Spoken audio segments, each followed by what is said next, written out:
indicated that from the day we can fly, and not just by exemption, but we can fly under rules, we will create in our community alone over $83 billion in economic activity in the first 10 years and create 103,000 new jobs.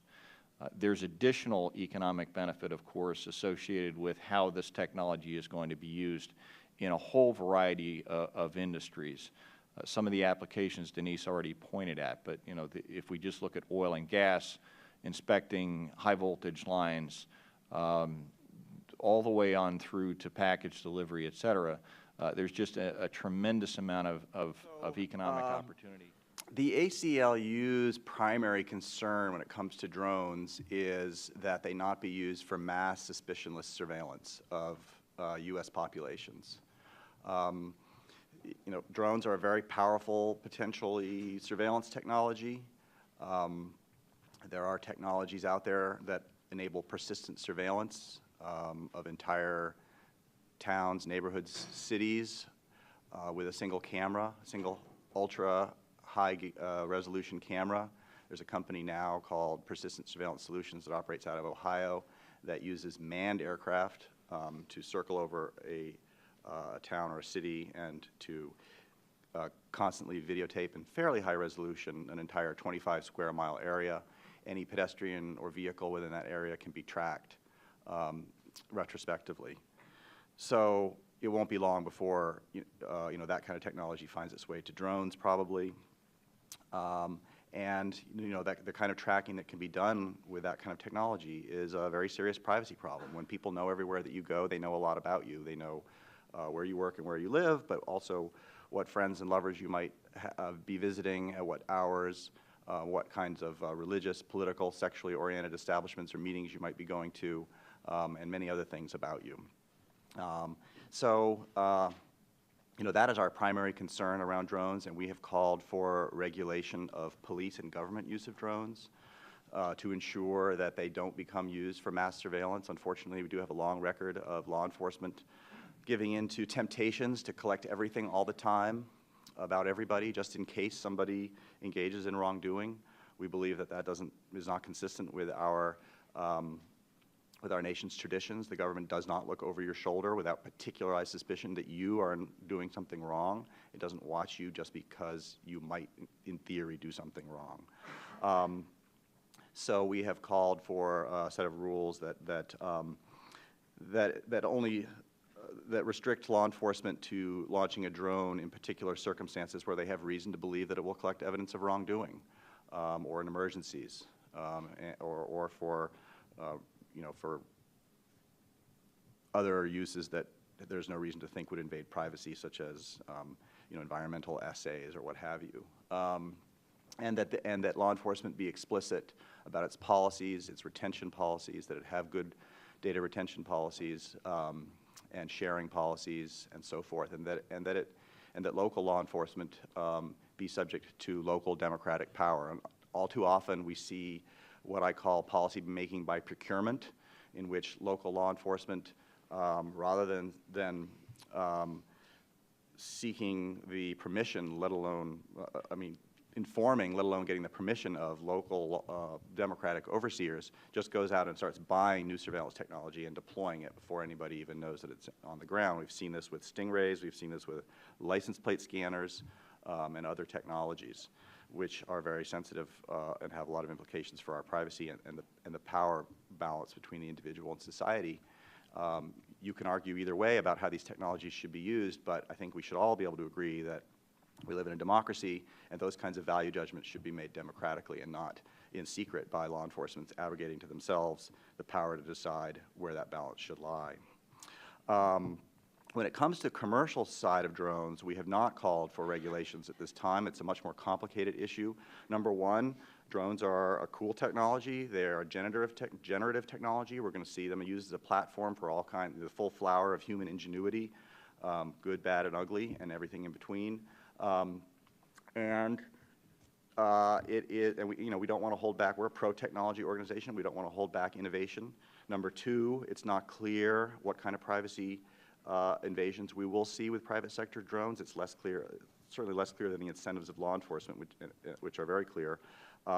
And we don't know the extent to which those privacy invasions that do occur will be covered by existing laws, such as peeping Tom laws, trespassing, nuisance laws, et cetera. And finally, the commercial use of drones is complicated by the First Amendment. We at the ACLU are a photographer's rights organization, among many other things. We have engaged in legal actions across the nation, defending the rights of photographers, for example, to photograph police. We see police come up to people all the time, sir, you need to turn that camera off. But the courts have consistently found that you do have a First Amendment right to record and videotape and photograph things that are in public when you are in public and lawfully present and not interfering with legitimate police operations. I think that our nightmare scenario would be that the government and police use drones for pervasive surveillance, and individuals and the private sector and journalists are barred from using drones at all because of security concerns. You know, we think that the people have a right to photograph their government, but the government shouldn't be tracking or monitoring or photographing individuals without individualized suspicion of wrongdoing. I'd love to hear, Rob, from your perspective, why the FAA rule doesn't address privacy, but it also doesn't address security. So it seems like, you know, every day we hear about new disclosures about vulnerabilities of UAVs, and that could be potentially hacked or exploited. Why weren't security or privacy contemplated in the rules? Okay, that's a great question. It's not my area of expertise. But I think, you know, the FAA views its primary mission, of course, as safety, not privacy, not security. Clearly, those issues are of paramount importance as we look at the continued integration of UAS into the NAS, even under the legislation and the wording in Section 333. Part of what the Secretary of Transportation has to consider as he evaluates these different applications and aircraft for operation under the latitude we have in Section 333, national security is one of the factors that the Secretary needs to consider. You know, I think with where we are with the small rule, we are talking about relatively small aircraft, limited applications, visual line of sight, and I think within that realm, perhaps privacy and security are really not the major focus within there. So I think with the presidential memorandum and putting NTIA as the lead government agency in charge of developing policy, the FAA is prepared, along with all the other partner agencies, to assist the NTIA in developing a reasonable approach, and you know, whatever framework needs to be put in place to address privacy and security. So Jay, I'm interested in hearing your perspective on this. So the presidential memorandum, you know, set some guidance for privacy, for retention of data, requirements for law enforcement agencies to notify the public about how they use drones, where they use them. In your perspective, is that sufficient? Are your concerns addressed by the presidential memorandum? Where would you want to see some more work done? So yeah, it was good that the presidential memorandum was put out, and it was you know, it was good to have it, and it was a good start. But no, I don't think we would say that it was adequate. There was you know, I think that the restrictions on the use of drones are very, very broad. It basically just says an authorized purpose. You know, and we would like to see law enforcement only using drones when they have a warrant or otherwise very, very strong reason to believe that it would collect evidence of wrongdoing. You know, and a lot of the memorandum was sort of basically exhorting the agencies to follow the law that already exists, follow the Constitution. I don't think a presidential memorandum should be necessary for agencies to follow the Constitution or other existing law, but it's good to push agencies and to require them to set up procedures and so forth, which is what the memorandum did. It has pretty loose retention policies. I mean, I guess it was good to have policies in all those areas, including transparency, but none of them are so tight that an agency that wanted to get around them couldn't pretty easily do so, I guess. So that's sort of our view of the thing. And certainly the multi-stakeholder process, we plan on participating in that and look forward to that. What about the sort of legal environment at the state level? So we've seen several states establish privacy and safety-related laws with regard to domestic drone use. I'm curious to hear from sort of the industry perspective, as well as yours, Jay, whether whether you think some of these state laws may be going too far and may have the potential to stifle innovation in this area before we can sort of realize and understand the types of applications that this technology would enable. And when you look at the state level the legislative proposals as well as those that have been enacted, are there ones that you think could potentially serve as a model?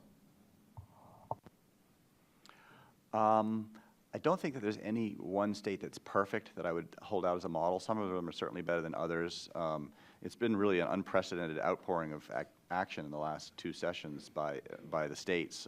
We set up a page to track all the legislation, and it was just really incredible, as somebody who's been working on privacy for like 15 years, to see this outpouring of action on this one privacy issue.